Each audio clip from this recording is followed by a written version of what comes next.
This is an iPhone 11 Pro Max. Our customer sent this phone because it didn't turn on.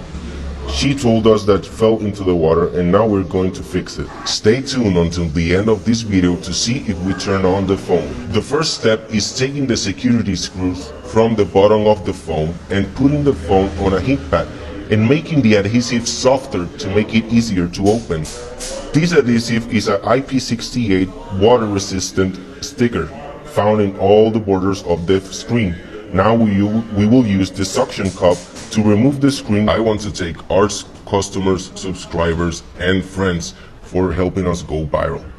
As you can see, we are missing some screws. That means that someone else opened this phone before us and didn't found the solution. But that's why we're here. Now we proceed to remove all screws from these plates to reveal the motherboard to see if we have some corrosion or something of damage caused by the water. She was used to getting the phone wet, and one day she dropped the phone and it was no longer water resistant. We tell our customers that every iPhone is water resistant, not waterproof. There's a big difference. We'll finish removing the flex on this area and start removing the screws that protect the camera.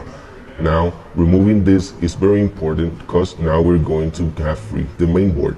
In this part of the camera we found traces of water damage. Now we see the little bend that I talked to you about in the beginning that the past user damaged at the installation. Now we have free the main board. This is the heart of the phone. All the important parts are right here. Now that the board is free, we will start checking with our favorite tool, the multimeter. Now we will check the important parts that are the main line. How do we do this? We will check pin by pin in every connector to see if we have a short circuit in one of these pins. We will search again to see if we have another part that is damaged, but we will start by checking the one that we found that have a short. Now, we will use this machine to see exactly what is the part that is damaged. Using the iPower, we connect it to the machine to see if we have something more delicate that the multimeter can't see. This is the iPower. We use a USB cable to connect it to this machine and use it as a jumper to turn on the main board. Using this, we don't need the housing of the phone to turn it on, and we can check more precisely what is the damage on the phone. Here in this graph, we can see that the board has a short circuit. Now we will start going deeper on the motherboard by removing the stickers and getting to the components deeply. To remove the stickers, we will add a little alcohol and use the tweezers very carefully to remove it. Now that we have the sticker removed, we can get to the components like the capacitors. We will start by checking the ones that are in the area near the damaged part that we found in the pins.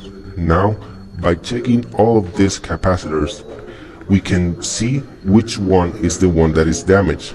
Now, we will use a thermal camera to see the part that is heating up. That bright part on the screen that is showing, it's the part that it has a short circuit. Now that we know the area where the damaged capacitor is located, we will start scratching all the resin that is found in all of this area. But before we take anything out, we are going to make sure with the multimeter to see if there is something else around the chip that we have to take off. For our viewers that know about electronics, here you can see that we have wrong values in the part that we are measuring, and effectively we have a short circuit in this specific part. We will cover the parts that we don't want to touch with the heat gun with Kapton tape to make a safely removal of the part that we need to remove. Remember, we use flux so we don't have to tear up another part that we don't want to take off. Now, we're measuring again this part now that is removed to see if this is the specific one that is damaged. As you can see, it's an overload. This chip is damaged.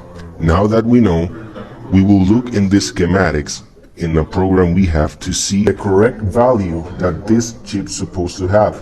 Right here we have another one with the same capacity that the program shows us. Now that is all set up and ready to go, we will put it again in the board. We protect with Captain Tape to protect the parts we don't want it to heat up. We place the chip and see how easy it falls into place. Remember to use flux so it doesn't end up in the place that we don't want it.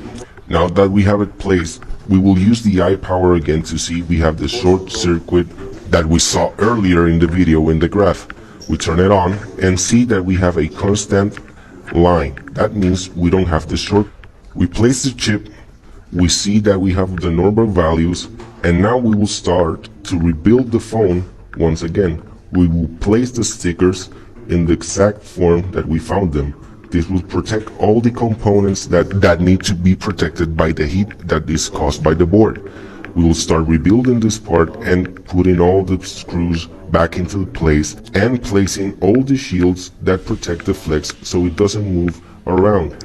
Be careful by placing all the screws right into place, because if not, we can damage another area.